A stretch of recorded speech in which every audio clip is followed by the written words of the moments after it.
sit that right there, don't go nowhere, little baby gon' shake that, little baby gon' shake that, little baby gon' shake that, little baby gon' shake that, shit, yeah, I like that, bring that right here, sit that right there, don't go. Welcome back, we back with another reaction video. Today we're reacting to a stay awake crime and psychology video. When a judge is secretly a killer, bro, what the, like, that, why are you doing this? We can only hope it's a Dexter situation and he's getting rid of, like, horrible people, but I don't think so. 21st, 2013, in Wise County, Texas, Deputy James Boyd was performing a routine traffic stop on a 1991 black Cadillac DeVille. What he didn't realize was that the person driving this vehicle was the notorious Evan Spencer Ebel, a member of a violent prison gang known as the 211 Crew. Evan was incorrectly released from prison just 2 months before this encounter due to an error in his court records. During his short taste of freedom, he obtained a 9mm pistol and killed a Domino's delivery driver named Nathan Leon, stealing his uniform in the process. Evan then wore that uniform as a disguise and rang the doorbell of Tom Clements, the executive director of the Colorado Department of Corrections. When Tom answered the door, he was shot directly in the chest and killed. In the shocking overnight murder. Damn, Tom, rest in peace. That's crazy. That's crazy.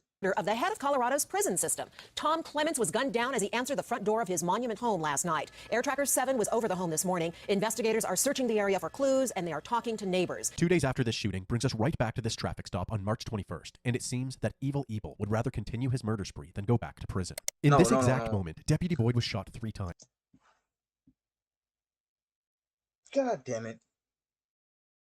I knew it immediately.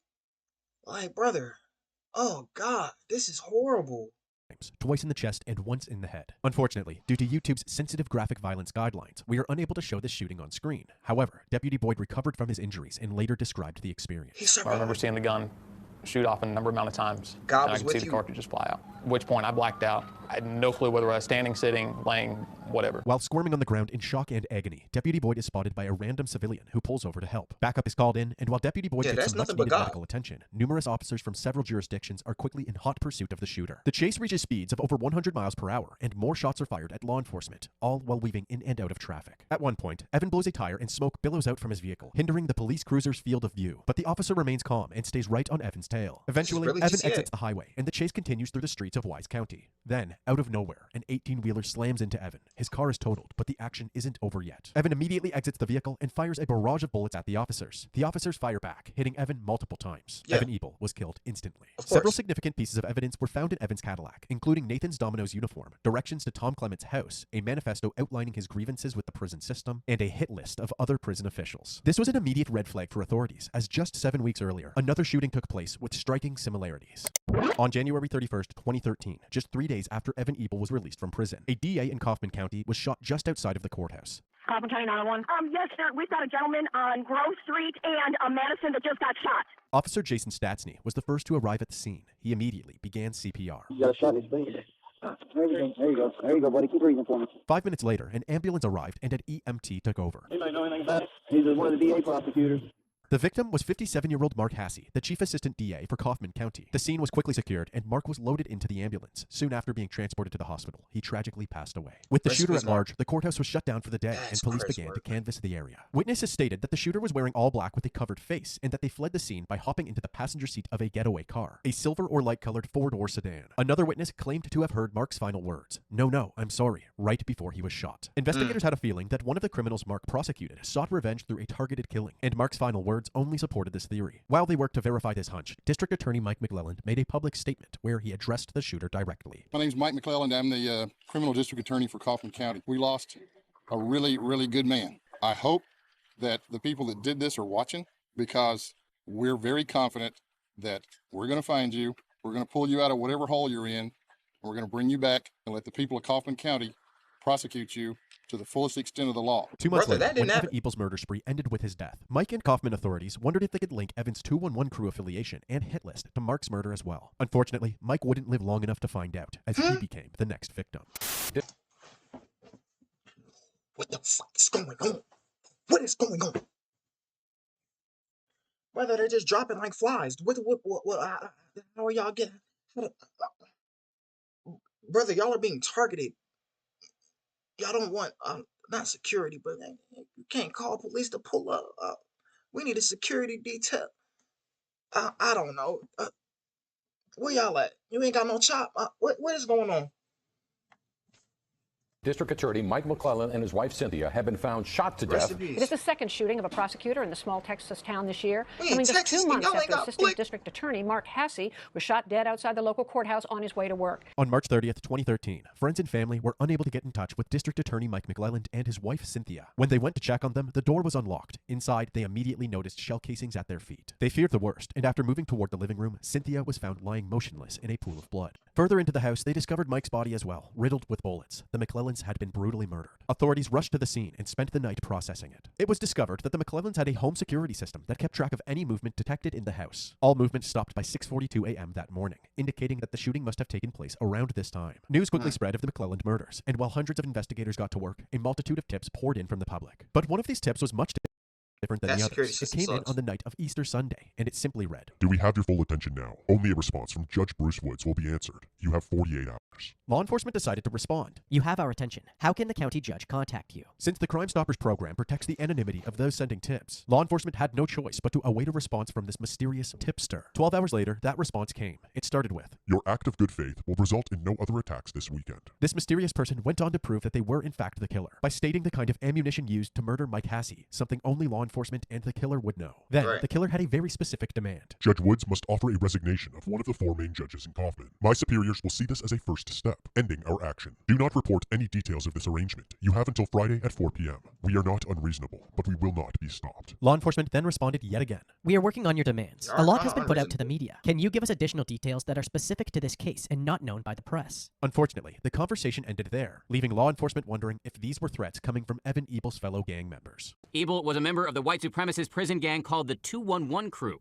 In recent years, experts say ultra-violent white supremacist prison gangs like the 211 Crew and the much larger Aryan Brotherhood, the subject of this National Geographic investigation, have expanded their criminal enterprises outside the prison walls, selling drugs and running guns, all directed from behind bars. They devised all kinds of codes, so they might send out a letter that looks like a quite benign letter, but is actually directing a hit or some other kind of criminal activity. Still, experts say it is extremely rare for prison gangs to kill top officials, because to do so means all-out war.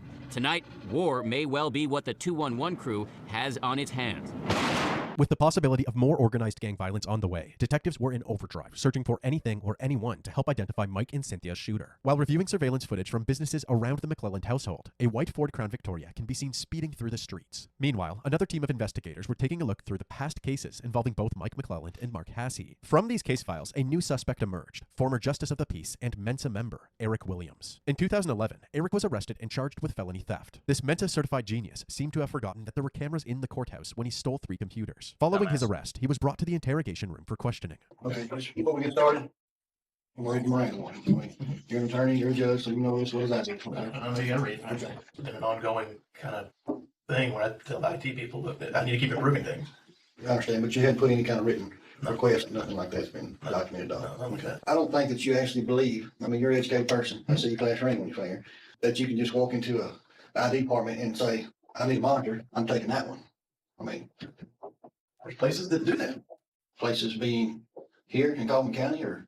Well, I mean, there's businesses that, yeah. Eric was offered a plea deal, which would reduce the charges from a felony to a misdemeanor. But he refused this offer, and the case was sent to trial. The prosecution team consisted of Mark Hasse and Mike McClelland. Eric was ultimately found guilty. He was only sentenced to 2 years probation, but what really stung was that he was now a convicted felon. As a result, his position as Justice of the Peace and his law license were revoked. Following Mark and Mike's death in 2013, Eric was asked to take part in a police interview. He refused to speak with the investigators following the advice of his attorneys. However, Eric had no problem speaking with the media, giving his 2 cents throughout the investigation. First, I want to say that my deepest condolences go out to the McClelland family and all the people at the courthouse. Brother, he's capping. I cooperated with law enforcement, but I certainly wish them the best in bringing justice for this was incredibly egregious. Has anyone connected with this investigation suggested to you that you are a person of interest in the investigation? No. Did you bear either of those men any kind of grudge? No, absolutely not. My heartfelt condolences go out to both the McClelland family and the Hasse family because they were in public office doing the right thing, and for some reason that we're not aware of, have paid the ultimate price for that. While Eric segued between several media outlets, investigators continued to look into him as the prime suspect. To their surprise, Eric had no record of ever owning a white Crown Victoria. Thankfully, on April 11th, 12 days after the McClelland murders, Eric fired his attorneys and reached out to the authorities to cooperate. Detectives immediately headed to Eric's residence to interview him. Hey, Eric, I appreciate it. Thank you very much. And you understand why your name pops up? Absolutely. What did you have to do? No, absolutely not. As expected, Eric insisted that he had zero involvement regarding the murders, so the detectives decided to take a different angle. You don't have any more? You got rid of all of them? One gun I'm trying to sell, and it's just hard as hell to sell. Hey, just curious, how many guns did you use to own? About 16. And you sold 15 of them? For context, since Eric is a convicted felon, it is illegal for him to own any firearms. I'd love to go back and say, there's no guns in your house. If we look in the house. I guess we could just look in there real quick. Without probable cause, the detectives are unable to legally search Eric's home unless he grants them permission himself. But you don't mind us going in there and looking? Okay. With permission now granted, the detectives begin their... This was a judge and a lawyer. Because you have to be a lawyer to become a judge. What the fuck? Like... What the f... What? What is he saying right now? This is somebody who knows the law, and he's still letting these niggas search. What? Search. Audio still rolling. Do you still have any ammo or anything? The only ammo I would have would be for that. As Eric stated earlier, he had apparently sold all but one of his 16 firearms. But as they move from room to room, they uncover a host of weapon attachments. Hey, Eric, I'm just curious. You're selling all your guns. Why didn't you say you're spotting and stuff? Thank you.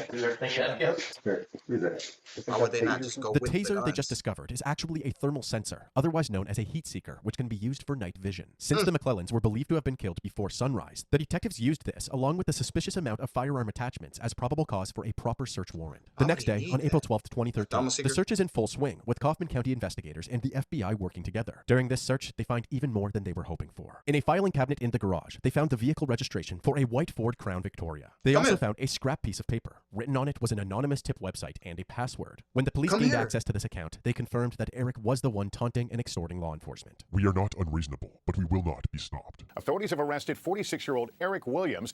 He's charged with making a terroristic threat after searching his home. Williams is the former justice of the peace in Kaufman County, a position he lost last year when the DA's office convicted him of theft. He has not been named a suspect in the murders. As the investigation honed in on Eric, several more tips came in, including one from a man named Roger. Roger and Eric became friends during their time in the Texas State Guard, and in November of 2012, Eric convinced Roger to rent a storage unit for him. Once Roger heard about the search of Eric's home, he immediately reached out to law enforcement and told them about this unit. On April 13th, 2013, police executed a search of this unit, and to say they hit the jackpot would be an understatement. Not only did they find the white Crown Victoria, but they also unveiled police uniforms and badges, bulletproof vests, and an arsenal of weaponry, including knives, a crossbow, multiple guns, and ammunition that could have killed both Mark Hasse and the McClellans. And of course, pickle jars filled with homemade napalm. Several firearms were sent in for...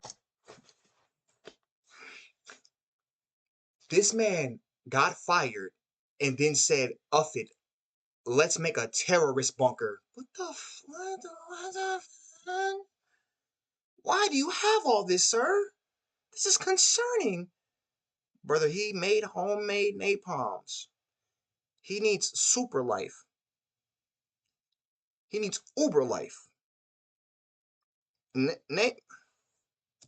Forensic testing, along with a stray bullet which was found in a random bag away from all of the other ammunition. As for the silver sedan, police were eventually able to locate receipts for a silver Mercury Sable, which had been towed away after sitting in the storage facility's parking lot for too long. The test results came back, and after comparing the bullet with the shell casings at the murder scene, they were able to confirm that the bullet was ejected from the same weapon that killed the McClellans. However, they were unable to confirm if the firearms that they tested were used in any of the murders. Although this was very frustrating, prosecutors ultimately decided to move forward. On April 18th, 2013, Eric Williams was charged with 3 counts of capital murder. In capital murder cases, the state divides the trial into 2: the guilt phase and the penalty phase. During the guilt phase, a jury decides the defendant's guilt or innocence. If the defendant is found guilty, the trial moves to a penalty phase, in which the jury receives additional information and decides whether or not the defendant should be executed. The guilt phase began in December of 2014 and was only addressing one of the 3 charges, the murder of Cynthia McClelland. This was devised by the prosecution team so that if anything went wrong in the first trial, they could essentially get a second chance through another trial. Prosecutors summarized the investigation for the jury, portraying Eric as an egotistical and calculated killer who would go to great lengths for revenge.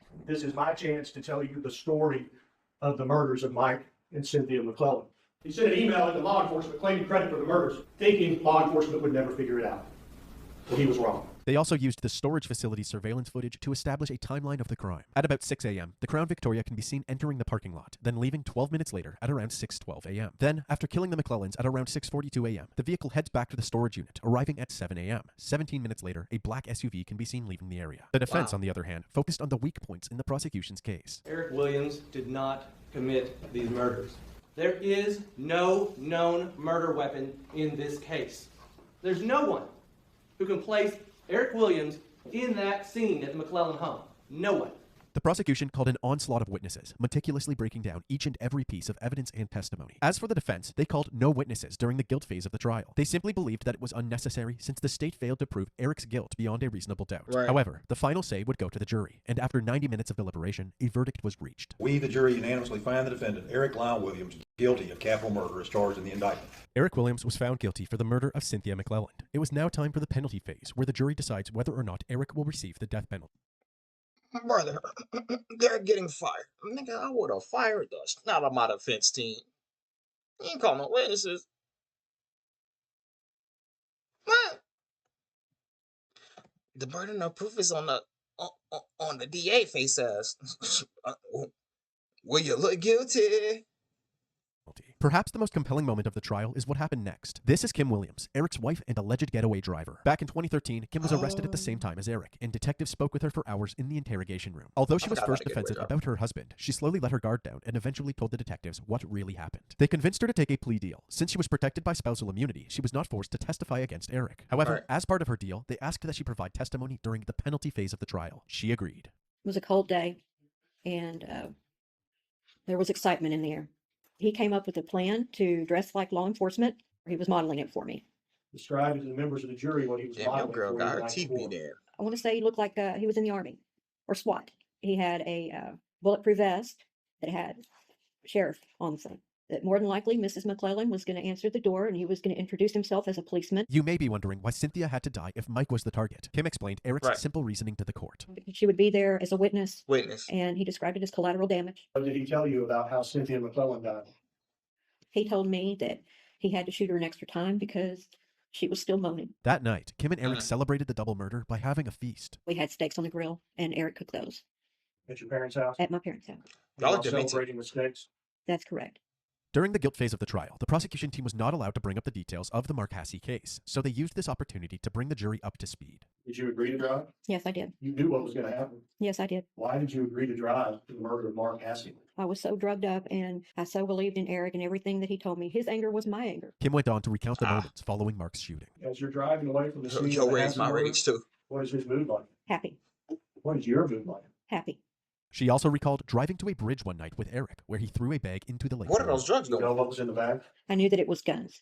After 7 months of searching, the bag was found at the bottom of the lake. It turns out that it wasn't a bag at all, but rather a Halloween mask that Eric wore during Mark's shooting in order to conceal his face. Inside the mask was 2 revolvers, one of which was confirmed to have killed Mark. And you can imagine the terror that was going through Mark Hasse when he recognized and heard the voice. Kim also revealed that Eric had several more victims in mind. This hit list included a judge that he planned on killing in a more creative way than the others. And who else? Judge Ashworth. How did he tell you he was going to kill Judge Ashworth? He was going to shoot him with a crossbow. What was the napalm for? I guess to drive in an extra kind of FU. He's going to bore a hole in his stomach and pour it in.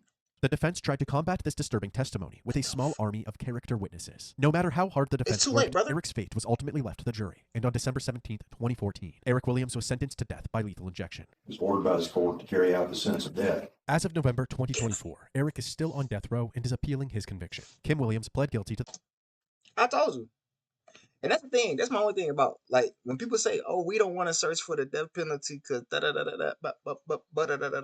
like, he's not going to die immediately. Like, he's going to suffer at least 10, 15, 10, 20 years. Like, he's still on death row to this day. It's 2025. 11 years, 12 years after he did it, but 11 years, like, what are you talking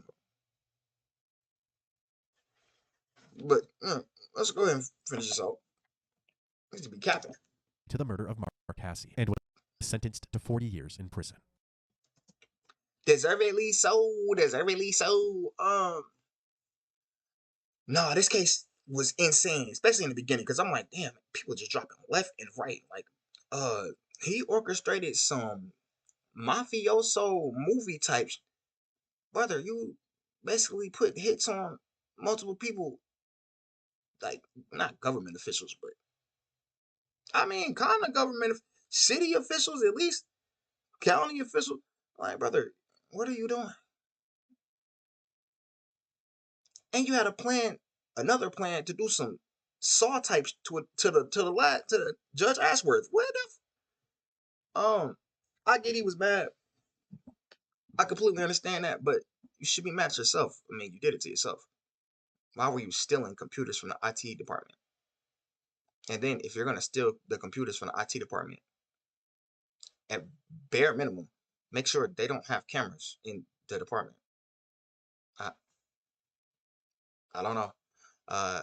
Those people lost their lives because he has no accountability, because he couldn't cope with the things that he did. You see what I'm saying? Like, what? You blaming them for some you did? It's crazy. That's the end of the video. Make sure y'all like, comment, subscribe, share the video, share your thoughts on the video in the comment section below. Hit the notification bell so you can stay up to date when I drop videos on this channel. I'll catch y'all on the next one. Stay safe, y'all.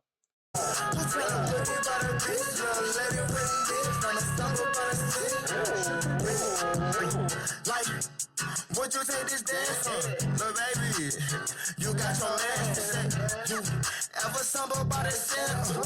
She got my head, we doing spins in the sand. Got me in the trance, moves way too advanced. I'm a novice in this dance.